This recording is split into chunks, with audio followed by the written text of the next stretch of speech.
አንዳንድ ሰዎች የብሔር ፖለቲካ በሕግ ይታገድልን ሲሉ ሰማለሁ። የብሔር ፖለቲካ አይጥመኝም። በአገራችን ወትሮ ከሚታየው የመከራ ምንጮች አንዱ ያልተገራ የብሔር ፖለቲካ እንደሆነም አምናለሁ። ያም ሆኖ ዜጎች በቋንቋና በዘመድ የመደራጀታቸውን መብት መግፈፍ ሰላምና ደስታ ያመጣል ብዬ አላስብም። ብጤውን መርጦ መቧደን የሰው ባሕሪ ነው። በየጊዜው ልዩ ማንነት መፍጠር፣ ልዩ መለዮ ማበጀት፣ ድንበር ማስመር የሰው ባሕሪ ነው። አባቶቻችን አድርገውታል፣ ልጆቻችንም ይቀጥሉታል። በብሔር እንኳ ባይኖር ሰዎች በሃይማኖትና በስፖርት ሰበብ እየተቧደኑ ሊተቃቀፉም ሆነ ሊተናነቁበት የሚችሉበት ዕድል ሞልቷል። ሰዎች በብሔር መቧደናቸው በራሱ ችግር አይመስለኝም። ችግሩ የብሔር ቡድናቸውን የክፋት መሳሪያ ሲያደርጉት ነው። እኔ ሥጋ የማይመገቡ ሰዎች ማኅበር ከተቋቋመ አባል መሆን እፈልጋለሁ። አንድ ቀን ወፈፍ አርጎኝ ካዛንቺስ ወርጄ የዮናስ ጭርጭር ሥጋ ቤት ላቃጥለው እስካላልሁ ድረስ የኢትዮጵያ ችግር ልሆን አልችልም። እና እቴዋ የብሔር ፖለቲካን አበቃቀሉን ተረጁ። ከልኩ እንዳያልፍ አድርገሽ ግሪው። ብትፈልጊ አብጠልጢው። ግን ላግደው ብለሽ ስትነሽ የበለጠ ታባልጊዋለሽ፣ የበለጠም ታከሪዋለሽ። በበኩሌ የብሔር ፖለቲካ በዚህ ዘመን የምናየውን ያክል ለከት የለሽ የክፋት መሳሪያ የሆነው በሁለት መራዦች ምክንያት ይመስለኛል።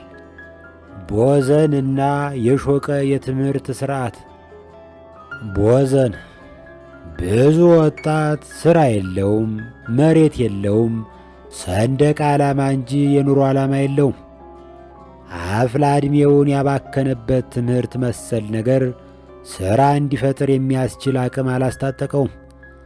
ዛሬ ብዙ ወጣት ሰርቼ ያልፍልኛል ከሚል ሐሳብ ይልቅ ምርኮ በመሰብሰብ ተስፋ ተጠምዷል።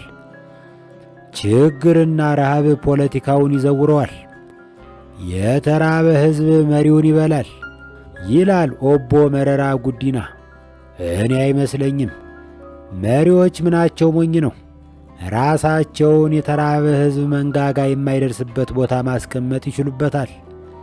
ይልቅስ የተራበ ሕዝብ ጎረቤቱን ሊበላ ይችላል። በቀድሞ ዘመን አንድ የመንደር ጉልበተኛ ተነስቶ ጥቂት ጭፍራ ሰብስቦ ጎረቤት ግዛት ይውል ነበር። ከተወረረው አገር የሚገኘውን የምርኮ ዕቃ ለመቀራመት ያሰቡ ወጣቶች በጉልበታሙ ሰውዬ ስር ለመሰለፍ አያቅማሙም ነበር። እንዲሁም ዛሬ የብሔር ፖለቲካ የዚያኛውን ብሔር ሀብት ወርሼ ያልፍልኛል የሚል ሕልም ያደረባቸውን ወጣቶች ይማርካል። የትምህርት ሥርዓቱ ፈርሶ ይሠራ። የአገራችን የትምህርት ሥርዓቱ ቡትቶ ነው። ምንም አይነት ችሎታ፣ ምንም አይነት የኑሮ መላ ለዜጋው አያስታጥቅም።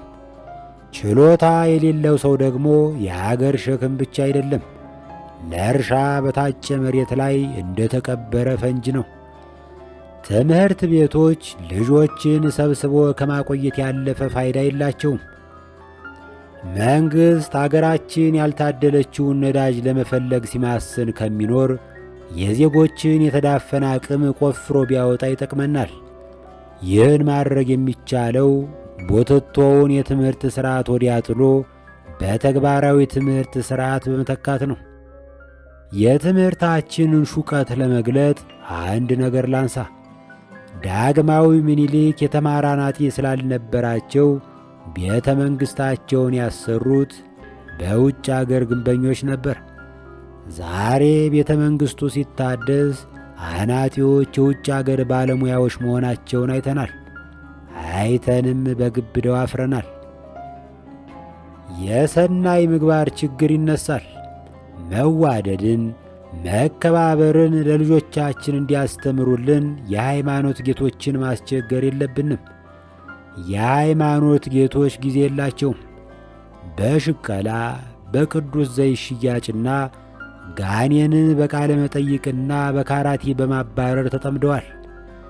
ትውልድን በሰናይ ምግባር ማሰልጠን የትምህርት ቤት ዕዳ ነው።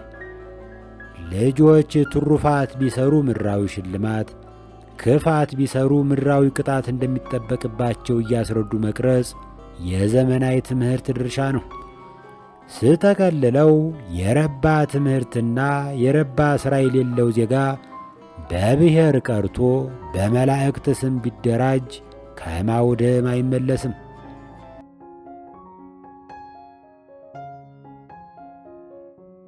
ከሁሉ የላቀ መንፈስ ያላቸው ጥቂት ሰዎች ለሰው ዝርያ ብቻ ሳይሆን ለአራዊት፣ ለአዕዋፋት፣ ለነፍሳት ሳይቀር ቸርነታቸውን ያሳያሉ። ሰዎች ሆድ የሚባል ጉድ የተገጠመልን ፍጡሮች ነን። ቢቸግረን ዶሮ፣ በግ፣ ፍየል፣ በሬ አርደን እንበላለን። ግን ሳይቸግረን በእብሪት ወይም በግድ የለሽነት ተነሳስተን የምናደርገው ጭካኔስ ምን ይባላል? ባለፈው እዚህ አክሱም ሆቴል ፊት ለፊት ባለው መንገድ ላይ አንዱ አህያ እየነዳ ይሄዳል። አህያዋ በፍጥነት ትራመዳለች። ነጂው ግን በጎማ ዱላ እየተከታተለ ይወግራታል። ለግማበት ነው እንዳልል በምትችለው አቅም እየተጣደፈች ነው። ሰውየው ከጭካኔ የተሻለ መዝናኛ ያለው አይመስልም። ወይም ድሃነቱ የፈጠረበትን ብስጭት የሚወጣው አገልጋዩን በመደብደብ ይሆናል። እስቲ ወደ ባለቤት አልባ ውሾች ተመልከቱ። አንድ ዓይኑ ያልጠፋ ወይም እግሩ ያልተቀለጠመ ውሻ ማግኘት ይከብዳል። ከሩቅ ምስራቃውያን የመነጨ አንድ የፍልስፍና ሐሳብ እንዲህ ይላል። እኛ ሰዎች በዚህ ዓለም መኖር የምንፈልገውን ያህል አራዊት፣ አዕዋፍና ነፍሳት መኖር ይፈልጋሉ። ስለዚህ ሌሎች ፍጡራን ያንተ ብጤ ናቸው። በአንተ ልክ ተንከባከባቸው። ጋዜጠኛ ገነት አየለ ሸጋ አድርጋ የተረጎመችውን የሚካኤል ዳባዲ ማስታወሻ ሳነብ ያገኘሁት አንዱ ባንቀጽ የድብርት መድኃኒት ነው። ለአጋራውና ልሰናበት። ዳባዲ የተባለ የፈረንሳይ አሳሽ የዛሬ 200 ዓመት ገደማ ጎጃም ሳር ምድር ውስጥ አደን ለማደን ይሰማራል። ድንገት በለስ ቀንቶት አንድ አጋዘን ያይና አነጣጥሮ ሊተኩስበት ሲዘጋጅ በከፊል የተራቆተ ሰውዬ ብቅ ይልና ተኩሱን ያደናቅፍበታል። ሰውየው በዳባዲ አጃቢዎች ተይዞ ሲመጣ በበረሃ የሚኖር ባህታዊ መሆኑ ይገለጣል። ባህታዊው አደኑን በማደናቀፉ ይቅርታ ከጠየቀ በኋላ እንዲህ አለ። ይህ አጋዘን የከፋው ወይም የተከፋ እንስሳ ነው። በአቅራቢያ እያገሱ ያሉ ብዙ አንበሶች በጣም ያስጨንቁት ነበረ። ለእኔ እንደ ባልንጀራዬ ነው። አንዳንዴ በበረሃ አቋርጬ ስጓዝ ቀኑን ሙሉ እየተከተለኝ አብሮኝ ይሄዳል። አሁን በእኔ ምክንያት ሕይወቱ ድኖ ከሆነ ደስ ይለኛል። የወሎ መንፈስ አድናቂ ነኝ። ስለ ወሎ ሲነሳ ይህች ወግ ትዝ ትለኛለች። አንድ ሸህና አንድ ቄስ ወደ መስጊድ እየሄዱ ነው። ምንም አገሩ ወሎ ቢሆን ቄስና ሸህ በአንድ ላይ መስጊድ ሊሄዱ አይችሉም ልትሉኝ ትችላላችሁ። እሺ በቃ ቄሱ ሸሁን ወደ መስጊድ እየሸኘው ነው። እንዲያውም ምን አጨቃጨቀኝ? ቄሱና ሼኩ ወደ ገበያ እየሄዱ ነው። ቄሱ አይዋ እንዲያው በሰማይ ቤት ከክርስቲያንና ከእስላም ማንም ይኮነን ይመስላል ብሎ ጠየቀ። ሼሁ ትንሽ ካሰበ በኋላ እንጃ ብቻ ተሁለት አንዱ አሩን የሚበላ ይመስለኛል ብሎ መለሰ። በተወሳሰበው ማኅበራዊ ሕይወታችን ውስጥ የእኔ መንገድ ብቻ ነው መዳኛ ብለው የሚያምኑ ሰዎችን ያህል አደገኛ የለም። እንጃ ይመስለኛል የሚሉና ለሌላው ዕድል የሚሰጡ በእውቀታቸው ላይ ትንሽ ጥርጣሬ ነስነስ የሚያደርጉ ሰዎች ያስማሙኛል። አሁን መፈላሰፉን ትቼ ልዝቡን ላውጋ። ስሙኝማ፣ የድሮ ሰው ብዙ ጊዜ ሐቀኛ ነው። ልቀደድ ካለ ግን ቀደዳውን የልብስ ሰፊዎች ማኅበር ራሱ ተባብሮ አይሰፋውም። ባለፈው ከአንድ የአባቴ እኩያ የሆነ ሰውዬ በኑሮ ውድነት ዙሪያ በሚዲያ ምን ሲል ሰማሁት? በእኛ ጊዜ በግ በ5 ብር ገዝተን ጮማውን ቅርጥፍ አድርገን በልተን ቆዳውን በ50 ብር እንሸጠው ነበር። ተው ባክህ፣ በእናንተ ጊዜ በጎች የነብር ቆዳ ለብሰው ነበር እንደሚወለዱት?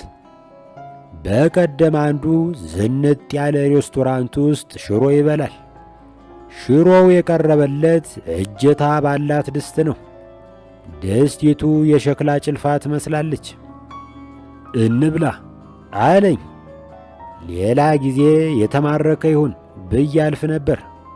ያን ቀን ግን እሺ ብዬ የሸሚዜን እጅጌ ሰብሰብ ሳረግ መጀመሪያ እጅህን ብትታጠብ አይሻልም አለኝ፣ ንዴትና ተማጽኖ በተቀላቀለበት ድምፅ። መታጠቢያው የት ጋ ነው አልኩት። ከሬስቶራንቱ ትወጣና አስፓልቱን በዝግታና በትዕግሥት ታቋርጣለህ። ከፊት ለፊት ካለው ሕንፃ 4ኛ ፎቅ ላይ አሪፍ መታጠቢያ ቤት ታገኛለህ። ከአስፓልቱ ፊት ለፊት ያለው ሕንፃ እኮ ተሰርቶ አልተጠናቀቀም አልሁት። ግዴለህም፣ አስፋልቱን እስክታቋርጥ ያጠናቅቁታል። እሺ እዛ ገብቼ ታጥቤስ? ታጥበህ ወደ ቤትህ ሂድ። የኑሮ ውድነት ሰውን ስስት ብቻ ሳይሆን ብስጭትም ለቆበታል። ሰልስትና ወይም ከ3 ቀን በፊት የሆነ ክለብ ውስጥ አንዱ ጎጃምኛ ሲዘፍን ታዳሚው ጸጥ ብሎ ያዳምጣል። እኔ ነሸጥ አድርጎኝ ከወንበሬ ተነስቼ ክንዶቼን ፈርከክ አድርጌ መንቀጥቀጥ ጀመርሁ። ዘፋኙ ያበረታታኛል ብዬ ሳስብ ዘፈኑን ገታ አድርጎ የሚከተለውን ጣለብኝ። ወንድም፣ በእኔ ዘፈን ብብትህን እያናፈስክ ነው? ከዕለታት አንድ ቀን ከ3 ጓደኞቼ ጋር ካፌ ውስጥ ቡን እየጠጣን እናወራለን። አንዱ ገና ፍልስፍና ማንበብ የጀመረ ጎረምሳ የሥነ ውበት ፍርድና የሥነ ምግባር ፍርድ በሚባሉት ጽንሰ ሐሳቦች መሃል ያለው ልዩነት ምንድን ነው የሚል ጥያቄ አነሳ። ሁለተኛው ወዳጃችን የምዕራብንና የምሥራቅን ፈላስፎች ሐሳብ እየጠቀሰ በሰፊው ምላሽ ለመስጠት ሞከረ። ውይይቱን ቡና የማይመክተው የእንቅልፍ ክኒን አደረገብን። በዚህ መሃል ሙዝ ያንን ዘናጭ ቂጥ ይውልኝማ ብሎ ጮኸ። ሁላችንም ወደ ተጠቆመው ቂጥ ዞርን። በአጠገባችን ቡና እየጠጡ የነበሩ 2 ጠና ያሉ ሴቶች ምዑዝን ክፉኛ ገላመጡት። ምዑዝ እንዲህ አለ። ዘናጭ ቂጥ የሚለው አነጋገሬ የሥነ ውበት ፍርድ ሲሆን የእኒህ ሴቶች ግልምጫ ደግሞ የሥነ ምግባር ፍርድ ነው። ገባህ? ከካፌው ማዶ ቡቲክ አለ። የቡቲኩ ባለቤት የዘናጩ መቀመጫ ተሸካሚ ናት። ዲቦራ ትባላለች። ከእሷ ጋር ሲነጻጸር የሌሎች ሴቶች መቀመጫ መቆሚያ እንጂ መቀመጫ ነው ማለት አይቻልም። ካሰገጥሁባቸው ቀኖች በአንድ ዕለት ካልነካሁት ብዬ አስቸገርሁ። ምዑዝን በ200 ብር እንወራረድ፣ የዲቦራን ቂጥ በመዳፌ ተመትመዋለሁ አልሁት። ውድድሩ በ500 ብር ቢሆን ደስ ይለኛል፣ 500 ብር አምሮኛል አለኝ። ተስማማሁ። አንድ ቀን ዲቦራ ከቡቲኩ ወጣ ወደ ካፌው ለመሄድ በፊታችን ስታልፍ እጄን ወደ ኋላዋ ሰደድሁት። አሰነዛዘሬ በዝግታ እንዲሆን አስቤ ነበር።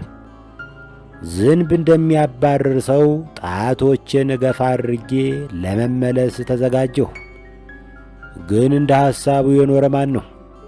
ድንገት እጄ የምድርን ማዕዘን ነክቶ ተመለሰና መቀመጫዋ ላይ አረፈ። ጧ! የልደት ፊኛ ራሱ እንደዚህ አይጮህም።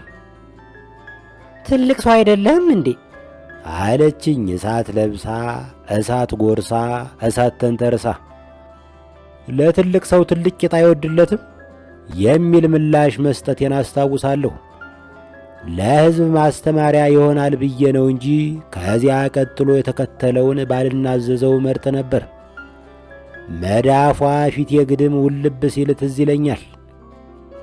አቀርቅረህ ቴክስት እያደረግክ ስትሄድ ከመብራት ምሰሶ ጋር ተጋጭተህ ታውቃለህ? የደረሰብኝ አደጋ ከዚያ አይተናነስም።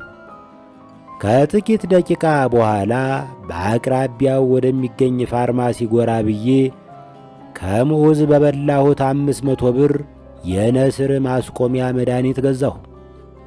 ከአንድ ሳምንት በኋላ ብስጭት ያልቀነሰም። ከዲቦራ መዳፍ በላይ የምዑዝ ሳቅ እያደራመመኝ፣ ምዑዝ ተመሳሳይ ነገር ካልደረሰበት በቀር እንደማልጽናና ገባኝ። አንተ የዲቦራን ቂጥ ከነካህ 1000 ብር እሰጥሃለሁ አልሁት። ምዑዝ ተስማማ። ተያይዘን ወደ ቡቲኳ ሄድን። ዲቦራ ረስታኛለች። የጠፈጠፈ ቢረሳ የተጠፈጠፈ አይረሳም። ኮርፊያዬን ለማሳየት ያክል ፈንጠር ብዬ ቆምሁ። ምዑዝ አንድ ሸሚዝ ገዛትና ትንሽ ያሳስቃት ከቆየ በኋላ ወደ መቀመጫዋ እየጠቆመ ሲያዩት በጣም ደስ ይላል፣ ስፖንጅ አይመስልም አላት። ስፖንጅ አይደለም ብላ ቀወጠችው። ከዚያ ትንሽ ስታመነታ ከቆየች በኋላ እንዲህ ስትል ሰማኋት። ካላመንከኝ ነክተ ማረጋገጥ ትችላለህ። ምዑዝ ወደ እኔ ዞሮ ምንም ማድረግ አይቻልም በሚል ፈገግ አለ።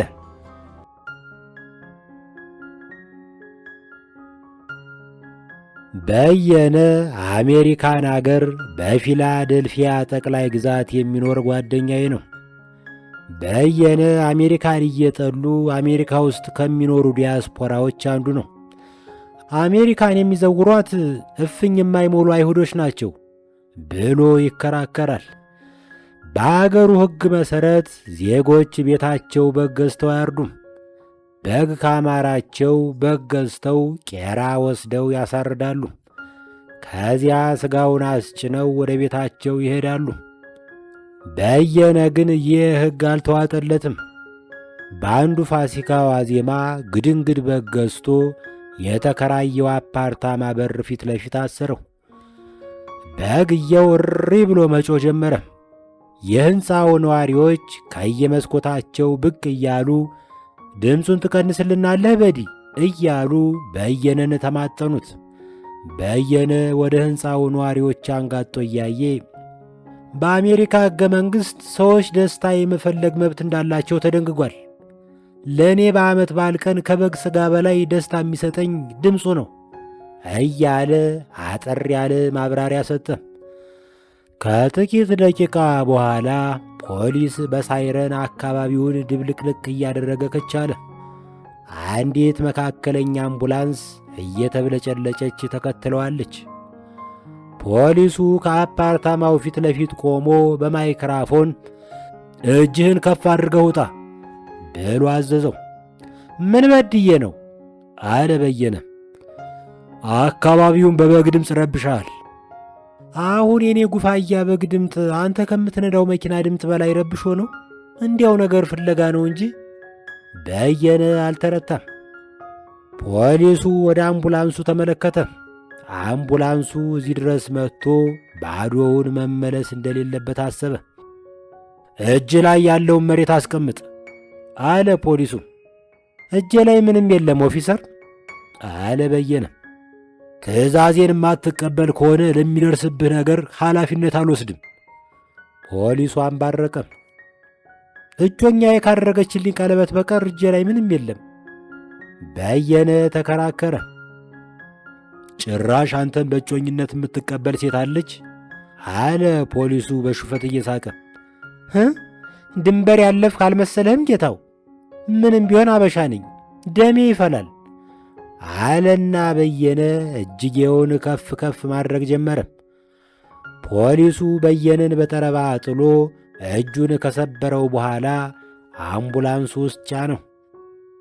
3 ቀን ታስሮ ተለቀቀ። ቤቱ ሄጄ አይዞህ እያልሁ ላጽናናው ስሞክር የመለሰልኝን አረሳው። ጌታን ገርፈው ለመስቀል የደፈሩ ሰዎች እኔን ክንዴን ቀልጥመው 3 ቀን አሰሩኝ ብዬ አላዝንም።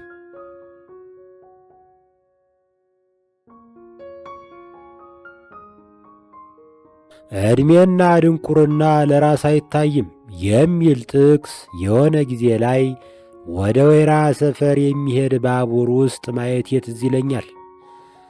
ባለፈው 4 ኪሎ ግድግዳ ላይ ሹገር ማሚና ሹገር ዳዲ ያገናኝ የሚል ማስታወቂያ አየሁ። በአሁኑ ጊዜ የጽሑፍ ሥራ አስተማማኝ ስላልሆነ ይህንን ነገር የኑሮ መደጎሚያ አድርጌ ልጠቀምበት እችላለሁ ብዬ አሰብሁ። የደላላውን ስልክ መዘገብኩት።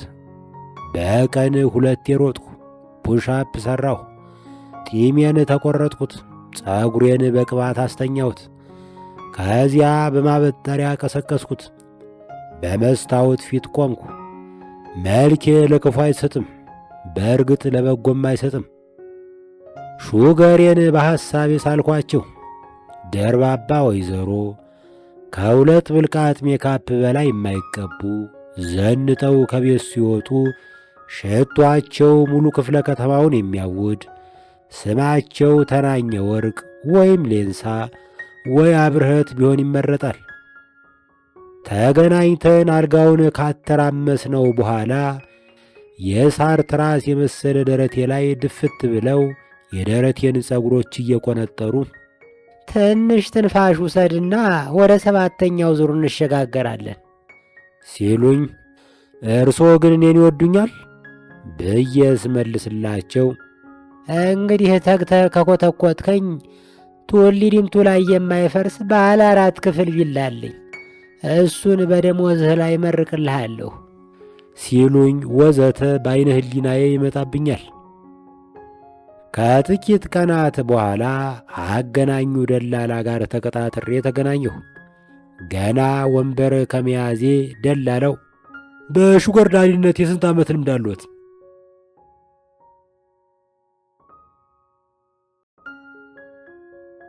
ከቀበና ወደ ቤቴ በእግሬ ሳዘግም ሰፈሩ መብራት ተሰልቦበት በጨለማ ተውጧል። እያሰብኩ ነው። ሰው ደስታን አጥብቆ የሚሻ አሳዛኝ ፍጥረት ነው። ብልህ የአገር አስተዳዳሪዎች ማስተዳደር ማለት ሕዝባቸውን በፍትሕና በልማት ደስ ማሰኘት እንደሆነ ያውቃሉ። የጥንት የአክሱም ነገሥታት በሳንቲማቸው ላይ ለሕዝቡ ደስታ ይሁን የሚል ትርጉም ያለው ቃል በግዕዝ ያስቀርጹ ነበር።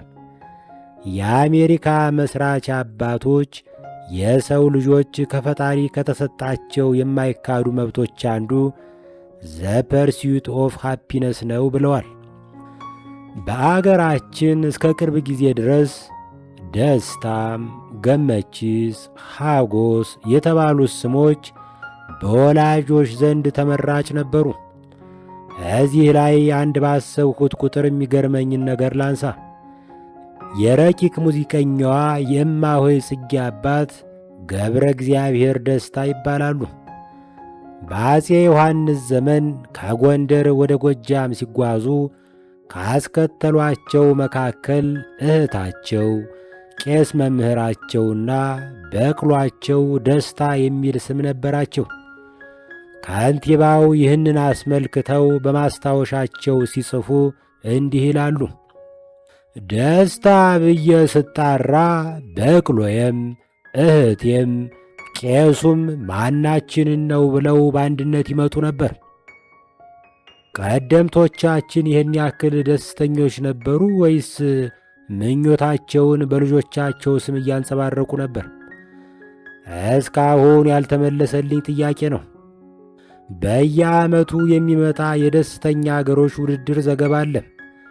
በዘንድሮው ልኬት ከ137 አገሮች መካከል ፊንላንድ አንደኛ ስትወጣ ኢትዮጵያ ህንድና ላይቤሪያን ቀድማ 124ኛ ወጥታለች። ወደ ኮንዶሚኒየማችን ግቢ በር ላይ ስደርስ መብራት ወገግ አለ። ነዋሪው በአንድ ላይ በደስታ ወካ። ፈረንጆች የመዘገቡት ብቸኛው የሕዝባችን ደስታ ይሄ መሆን አለበት። በማለት ለራሴ እያጉተመተምሁ ወደ ቤት የዘለቁ።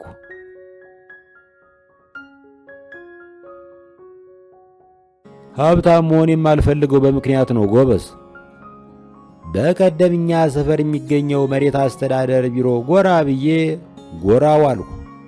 ከአስተዳዳሪው ጠረጴዛ ላይ ሜትር ችካልና በሦስት ጎድጓዳ ሳህኖች የተቀመጠ ናሙና አፈር ተደርድሮ ይታያል።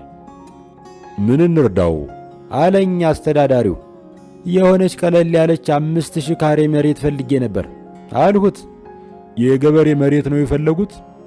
የወዛደርም ቢሆን አይደብረኝም። አዝናለሁ፣ ለጊዜው የሚሸጥ መሬት የለንም። እኔም የሚሸጥ ሳይሆን የሚሰጥ መሬት ነው የምፈልገው አልኩት። ምን ስለሆንክ ነው ለአንተ መሬት የሚሰጥህ? ሰውየው ከአንቱ ወደ አንተ የተሸጋገረበት ፍጥነት አስደነቀኝ። እስካሁን ለእናት አገሬ ካደረኩት አስተዋጽኦ አንጻር መሬት ብቻ ሳይሆን የአየር ክልል ቢሰጠኝ አይበዛብኝም አልሁት። ሰውየው ዘበኞችን ለመጥራት ስልኩን ሲያነሳ ወደ መስኮት እየጠቆምኩ እዛ ማዶ ታጥሮ የበሰበሰ መሬት ምን ይሰራል አልኩት። የወጣቶች የሥራ ፈጠራ ማዕከል ልንገነባበት ነው አለኝ። ከገነባችሁ በኋላስ? አልባሌ ቦታ የሚውሉ ወጣቶች ወደ ማዕከሉ እንዲገቡ ይደረጋል። እሺ፣ አልባሌውን ቦታ ለኔ ስጡኝ።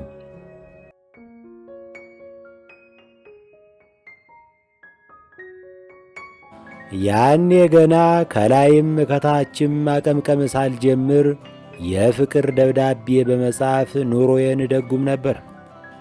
የሀብታም ልጆች ደብዳቤው ሲሰምርላቸው የሽልጦ መግዣ ሳንቲም ይሰጡኛል።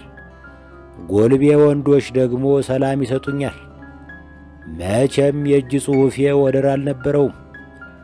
የግዕዝን ፊደል የቀረጸው ሰውዬ ሞዴል ያደረገው የእኔን የእጅ ጽሑፍ ይመስለኛል። እኔ ደብዳቤ ጻፍኩላት ልጅ ብዙ ጊዜ እምቢ አትልም። ልጅቱ ልጁን እንኳ ባትወደው የእጅ ጽሑፌን አይታ እጅ ትሰጣለች። ደብዳቤው ተጽፎ ሲያልቅ ታጥፎ በደብተር ሽፋን ውስጥ ይከተታል። ከትምህርት ቤት ስንለቀቅ እኔና አፍቃሪው ከትምህርት ቤታችን በር ላይ ወጥተን እንቆማለን። ከዛ ሴቶች ባጠገባችን 3-4 እየሆኑ ሲያልፉ አስመረት ብሎ ይጮኻል አፍቃሪው። አቤት። ምን አባሽ አግኝተሽ ነው የምትተብች? እንዴ እኔ? በጥርስሽን ሳላራግፍሽ ይሄን ደብተር ተዋሽኝ። መልሱን ሰኞ ጠብቃለሁ።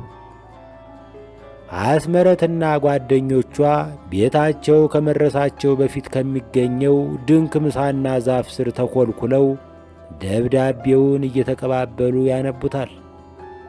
ለሴት ተማሪዎች ከባዱ ጭንቀት የተላከላቸውን ደብዳቤ የሚደብቁበት ቦታ ማግኘት ነበር። በጊዜው የፍቅር ደብዳቤ ይዞ መገኘት ተቃዋሚ ፓርቲ የበተነውን ወረቀት ይዞ እንደመገኘት ነበር። ከደንበኛዎች አንዱ ባሳዝነው የሚባል ልጅ ነበር። በአባቱ ሱቅ ውስጥ ይሠራል።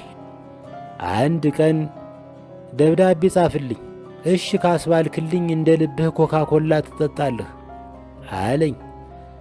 እየቃምሁ ቆንጆ ደብዳቤ ጻፍኩለት። አንድ አንቀጽ ጽፍና በሽምብራ ቆሎ የተወጠረ ጉንጨን እየዳበስሁ እንደ ሮዲን ሐውልት እመሰጣለሁ። 4 ገጽ ያህል ጽፌ እንደጨረስኩ እስቲ አንብብልኝ አለኝ። ሳነብ ሰው እንዲረብሸኝ ስለማልፈልግ ሱቁን ዝጋው አልኩት። ላስመረስል እንኳን ሱቅ መንገድ እዘጋለሁ አለ ባሳዝን። ግን የሱቁን መስኮት በመዝጋት ፈንታ ወለወለው። ማንበብ ከመጀመሬ በፊት በሱቁ አጠገብ የተቀመጠው አይነ ስውር ለማኝ በዋሽንት እንዲያጅበኝ ገና ከባንክ የወጣ 5 ሳንቲም ሰጠሁት። አንብቤ እንደጨረስኩ ባሳዝነው እምባውን መቆጣጠር አልቻለም። ከባለ ዋሽንቱ ለማኝ ጋር ተቃቅፈው ተላቀሱ። በመጨረሻ ባሴ ወረቀቱን ከእጄ ነጠቀኝና የፈረሰ አጥር በሚመስል የእጅ ጽሑፉ የዳምጠው አየለን ዘፈን 3 ጊዜ አድምጭልኝ የሚል ማሳረጊያ ጨመረበት። ከዛ ወረቀቱን በደብተሩ ገበር ውስጥ እየከተተ በስመ አብ ልብ የሚያጠፋ ደብዳቤ ጻፍንላት አይደል? ወንድ ሆኖ የማያመነዝር፣ ወታደር ሆኖ የማይሰነዝር፣ ነጋዴ ሆኖ የማይዘረዝር የለም ይላል ሞዝ። እውነቱን ነው። ከጥቂቶቻችን በቀር ብዙ ወንድ በሕይወቱ ቢያንስ አንዴ በትዳሩ ላይ ያድጠዋል። ድሪያ በአርቲስት ላይ ይጋነናል እንጂ ፊትና ጭን ከተሰጠው ገበሬ፣ ነጋዴ፣ ፓስተር፣ ሼህ፣ የንስሐ አባት ሳይቀር እንደሚወሰልት እናውቃለን። መቼም የሴት ገላ ማቀፍ እንዴት እንደሚጥም የቀመሰ ያውቀዋል። ግን የሚያስከፍለው ዋጋ ከደስታው ጋር አይመጣጠንም። አንድ ጣሳ ደስታ ይሰጥህና አንድ በርሚል ጣጣ ያሸክመሃል። የሆነ ጊዜ ላይ አሜሪካ ውስጥ በአንድ ከተማ የተከሰተውን ዜና በራሴ መንገድ ስተረትረው ይሄን ይመስላል። ሰውየው ሚስቱ ማታ ለሥራ በሄደችበት ውሽማውን አምጥቶ በተቀደሰው አልጋ ላይ ይፈትጋታል። በፍትጊያ መሃል ኮቴ ሰምቶ ቀና ሲል ሚስቱን አያት። ውሽምየዋ እንደ ስፓይደሩመን በመስኮት ዘላ ነካችው። ባልየው ብቻውን ከሚስቱ ጋር ተፋጠጠ። ሚስትየዋ ለሰይፍ ሩብ ጉዳይ የቀረው ቢላዋ ይዛለች። ባሉካ ለመሮጥ ተመኘ፣ ግን እግሩ ቄጤማ ሆነበት። በወዛደር አማርኛ እንግለጸው ከተባለ እግሩ የቡልዶዘር ጎማ ሆነበት። ሚስትየው ምንም አላለችም። አልጋው ላይ መር ብላ ወጣችና አገር አማን ነው ብሎ ቆሞ የሚጠብቀውን ብልቱን ጨብጣ ከስር መተረችው። ከዛ እንደ ቀይ ስር በቁንጮ አንጠልጥላ ወጣችና በቤቱ ጓሮ በሚገኘው ዱር ውስጥ ወርውራው ተሰወረች። ብዙ ሳይቆይ አምቡላንስ ስልቡን ሰውዬ ይዞ ወደ ሆስፒታል መረሸ። የአሜሪካ ፖሊስ በቦታው ደርሶ ከሲአይኤ ጋር በመተባበር አካባቢውን በብረት ለበስ መኪና አጥሮ ተቆርጦ የተጣለውን ወሸላ ፍለጋ ተሰማራ። ከላይ በሄሊኮፕተር ከታች በአይነፍናፊ ውሻ የታገዘ ሰዓታትን ከፈጀ አሰሳ በኋላ የተቆረጠው ብልት የጉንዳን መንጋ ወርሶት ተገኘ። በመጨረሻ ዶክተሮች ወደ ስልቡ ባል ቀርበው የጠፋብህ ብልት ይሄ ነውን ብለው በመስቀለኛ ጥያቄ መርምረው አረጋግጠው በቀዶ ጥገና ተከሉለት። ትንሽ ከመንሻፈፉ በቀር በድሮው ቦታ ተተከለ። ኧረ እንዲያውም ከድሮ ሳይሻል አይቀርም። ሚስት ተብዬዋን ደስ አይበላትና ሐኪሞች እንደ ክንዱ በፈለገ ጊዜ የሚዘረጋውና የሚያጥፈው አድርገው ተከሉለት። በዚህ ወቅት አዲስ አበባ ውስጥ መኪና ከመንዳት ኒውዮርክ ቀለበት መንገድ ላይ አህያ መንዳት ይቀላል። በልማት ምክንያት የአዲስ አበባ አሽከርካሪዎች አውራ ጎዳናዎቹን ትተው ጫጩት ጎዳናዎች እንዲጠቀሙ እየተገደዱ ነው። አንድ ልማት የዘነጋው መንገድ ከተገኘ ሁሉም ይረባረብበታል። ሲኖትራክ፣ ዘመናዊ መኪና፣ ሞተር፣ ባጃጅና መጋዣ የሚጎትተው ጋሪ እየተጋፉ ይተራመሱበታል። የመዲናይቱ ትራፊክ ፖሊሶች በሌጥ ዓይናቸው ስምሪቱን ማከናወን ስለተሳናቸው የጦር ሜዳ መነጽርና ባር መጠቀም ጀምረዋል። በቀደም ዕለት ከ6 ኪሎ ቀበና የምታደርስ እንደ መንግሥተ ሰማያት የጠበበች መንገድ አግኝቼ በእግሬ ስጀልጠው አንድ ፍሬን የበጠሰ ዶዘር የልማት ተቀሳፊ ሊያደርገኝ ለጥቂት ተረፍኩ። እኔ እኮ ዶዘር ፍሬን ያለው ሁሉ አይመስለኝም ነበር። ሆሆ የአይኔ አበባ ነሽ። ከተማ ማልማቱ ላይ ችግር የለብኝም። እንዲያውም በዚህ አጋጣሚ የሰፈር ስሞች ለውጡን በሚመጥን መንገድ ቢከለሱ ጥሩ ነው ባይ ነኝ። ለምሳሌ ለእኔ የከተማችን አንጋፋ ባንኮች የማይመለስ ብድር ከለቀቁልኝ ደረጃውን የጠበቀ ኬኤፍሲ አይነት የዶሮ ጥብስ መሸጫ ቤት ገነባና ዶሮ ማነቂያን ዶሮ ማድቀቂያ የሚል ስም አጎናጽፋታለሁ። የኑሮ ግሽበት ዋና መለኪያ ማለት እኔ ነኝ። ከ2 ሳምንት በፊት በመቶ ሺዎች የሚገመት ብር አካውንቴ ውስጥ ይርመሰመስ ነበር። አጋነንህ በሉኛ። የሰፈራችንን ደላሎች ጠርቼ ከኋላው ጎመን መትከያ፣ ከፊት ለፊቱ በርበሬ ማስጫ ቦታ ያለው ቀለል ያለ ቪላ ፈልጉልኝ ማለት ጀምሬ ነበር። አሁን በሚያስገርም ፍጥነት ከድህነት ወለል በታች 3ኛው ከርሰ ምድር ላይ ይገኛለሁ። ባለፈው ስፈራ ስቸር የኤቲኤም ማሽን ውስጥ ካርዴን ስዶለው በብሔራዊ ሐዘን ቀን የሬዲዮ ጣቢያዎች የሚለቁት በመሳሪያ የተቀነባበረ ሙዚቃ ለቀቀልኝ። ትናንት ጓደኞቼ የዋጋ ቅናሽ አለው 3ኛ የጀበና ቡና ገዝቼ ስጠጣ አግኝተውኝ ምን ነው በውቄ በሰላም ነው የጠፋህ ሲሉ ጠየቁኝ። ያጠፋኝ አግኝቶ ማጣት ነው። እስከ መቼ እነሱ ብቻ እየጋበዙኝ ይዘልቃለሁ በማለት ሸሚዞኝ ቤት ተደብቄ እውላለሁ አልኩና የቬትናምን ባንዲራ የሚያክል መሐረብ አውጥቼ የሉልን ክብል የመሰሉ እምባዎችን አበስኩ። እግረ መንገዴንም አጥብቄ ተናፈጥኩ። ምን ችግር አለ? እኛ እኮ ያንተን አብሮነትና ጨዋታ እንጂ ሌላ አንፈልግም ይሉኛል ብዬ ጠብቄ ነበር። መወዝ ምን አለኝ? አታስብ፣ አትጨነቅ፣ አትባባ፣ አይዞህ፣ እዚህ ሰፈር በዱቤ መጋበዝ የሚቻልበት አሪፍ ቤት ተከፍቷል። እኛን በምስክርነት አቅርበህ ፈርመህ ትጋብዘናለህ። አቤቱ ያለ ሙዲ አምላክ፣ የበላይነህ ክንዴ አምላክ፣ አካውንቴን ልላክ።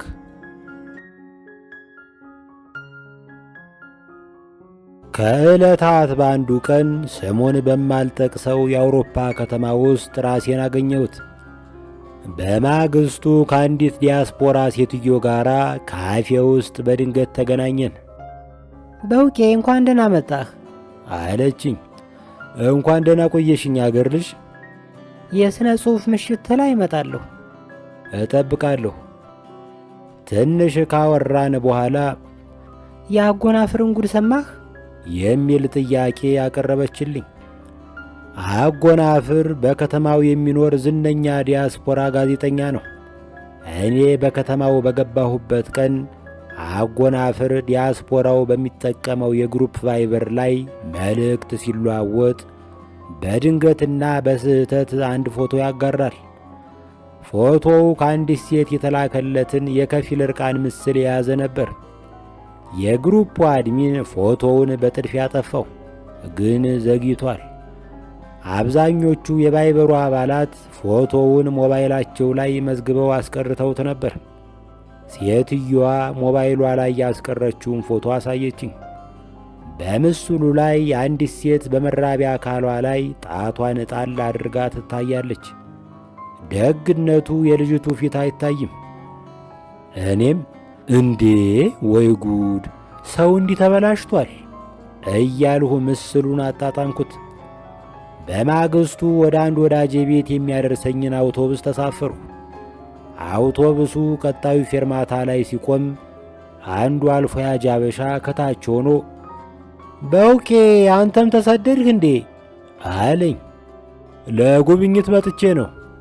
ጥሩ ጊዜ እንደምታሳልፍ ተስፋ አለኝ። አመሰግናለሁ። መቼም የአጎናፍርን ቅሌት ሰምተሃል። አጎናፍር ምን ሆነ ደግሞ አልሁ ያልሰማው መስዬ። አጅር ያጎናፍርማ ብሎ ሲጀምር አውቶቡሴ ተንቀሳቀሰ። አታምኑኝም፣ አበሻው ሳይክል እየነዳ የተሳፈርኩበትን አውቶቡስ አሳዶ ደረሰበት። ከዛ በመስኮቱ አንጋጦ የሆነች ሴት የእርቃን ፎቶ ልካለት ነው። የልጅቷ ፊት ባይታይም አበሻ እንደሆነች 100% እርግጠኛ ነኝ።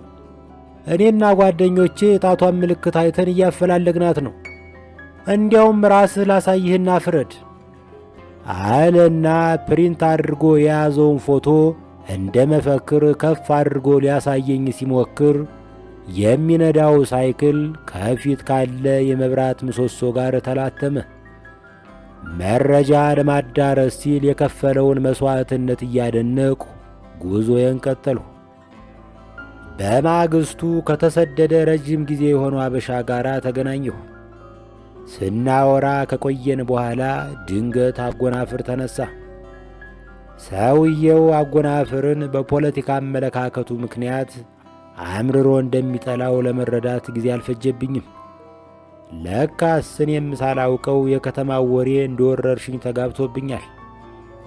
የአጎናፍርን ጉድ ሰማህ እንዴ አልሁት። የምን ጉድ አለኝ በከፍተኛ ጉጉት። ገልመጥ ገልመጥ አልኩና ስልኬን አውጥቻ አሳየሁት። ሰውየው ፎቶውን ሲመለከት ይሄ ባለጌ፣ ይሄ ቅሌታ ብሎ ይቀውጠዋል ብዬ ጠብቄ ነበር። እሱ ግን ያቀረብኩለትን ምስል መነጸር እየቀያየረ ሲመለከት ከቆየ በኋላ በንዴት ራሱን ወዝውዞ እንዲህ አለ። ከጎግላ ወርዶት ይሆናል እንጂ ለአጎናፍርማ ይህን የመሰለ እምስ የምትልክለት ሴት የለችም።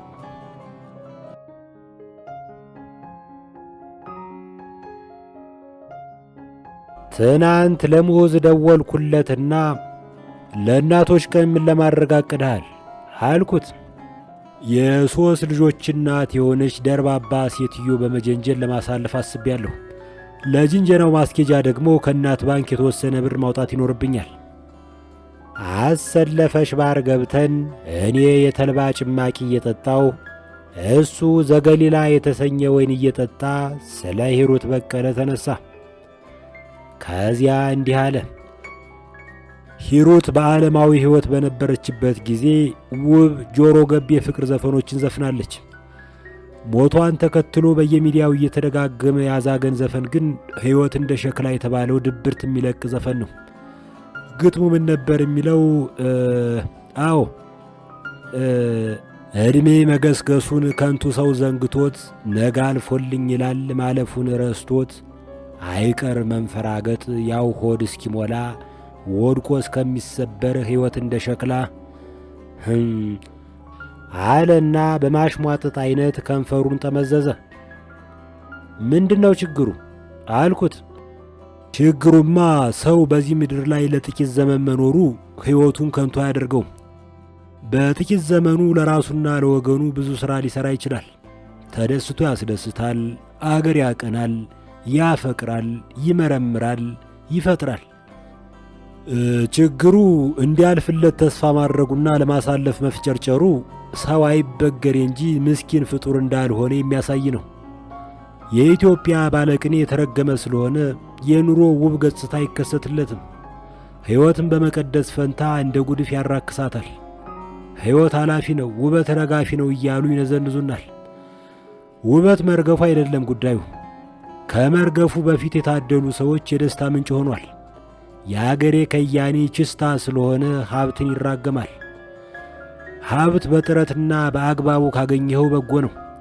በነገራችን ላይ በጥረት የተገኘ ገንዘብ ጥሪት ይባላል።